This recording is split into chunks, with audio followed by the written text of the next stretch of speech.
Hello everyone, this week I'm revisiting one of my favourite books of all time. Mrs Lawson's already recorded one of my favourite books of all time, which is Little Women by Louisa May Alcott. And the one that I'm going to read to you today is out of this book. It's massive, but that's because it's actually the complete novels of Jane Austen. And Jane Austen's one of my favourite writers. I'm a bit of a soppy one at heart. And I like the connection with Jane Austen as well, the fact that she's from Hampshire. As well. So I'm just going to read you Pride and Prejudice, just the opening chapter. Chapter 1. It is a truth universally acknowledged that a single man in possession of a good fortune must be in want of a wife.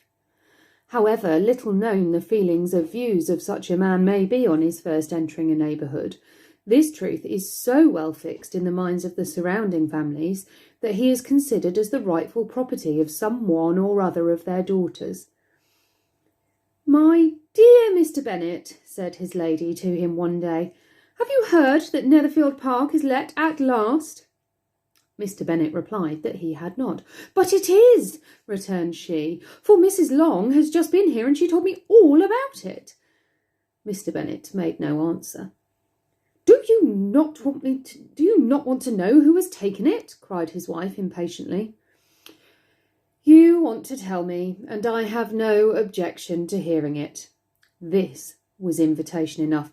"Why, my dear, you must know. Mrs. Long says that Netherfield is taken by a young man of large fortune from the north of England, that he came down on Monday in a chaise and four to see the place, and was so much delighted with it that he agreed with Mr. Morris immediately that he is to take possession before Michaelmas, and some of his servants are to be in the house by the end of next week."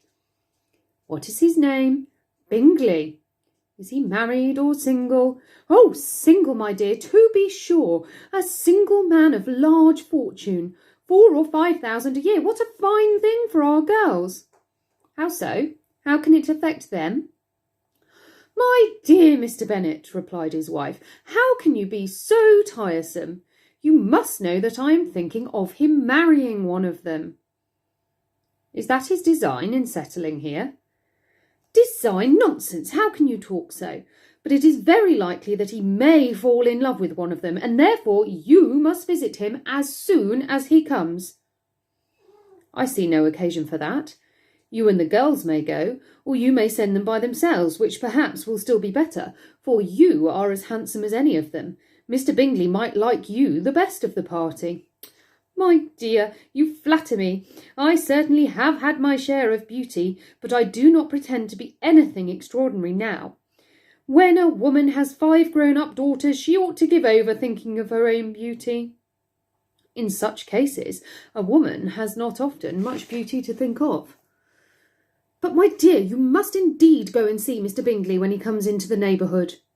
"It is more than I engage for, I assure you." "But consider your daughters. Only think what an establishment it would be for one of them. Sir William and Lady Lucas are determined to go, merely on that account, for in general, you know, they visit no newcomers. Indeed, you must go, for it will be impossible for us to visit him if you do not." "You are over-scrupulous, surely. I dare say Mr. Bingley will be very glad to see you, and I will send a few lines by you to assure him of my hearty consent to him marrying whichever he chooses of the girls, though I must throw in a good word for my little Lizzie." "I desire you will do no such thing. Lizzie is not a bit better than the others, and I am sure she is not so half as handsome as Jane, nor half so good-humoured as Lydia. But you are always giving her the preference." "They have none of them much to recommend them," replied he. "They are all silly and ignorant like other girls, but Lizzie has something more of a quickness than her sisters."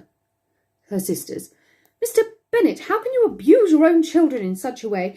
Oh, you take delight in vexing me. You have no compassion on my poor nerves." "You mistake me, my dear. I have a high respect for your nerves. They are my old friends. I have heard you mention them with consideration these 20 years at least."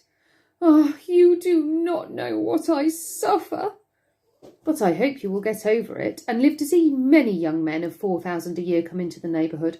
"It will be no use to us if 20 such should come, since you will not visit them." "Depend upon it, my dear, that when there are 20, I will visit them all. Mr. Bennet was so odd a mixture of quick parts, sarcastic humour, reserve and caprice, that the experience of 23 years had been insufficient to make his wife understand his character. Her mind was less difficult to develop. She was a woman of mean understanding, little information, and uncertain temper. When she was discontented, she fancied herself nervous. The business of her life was to get her daughters married. Its solace was visiting and news.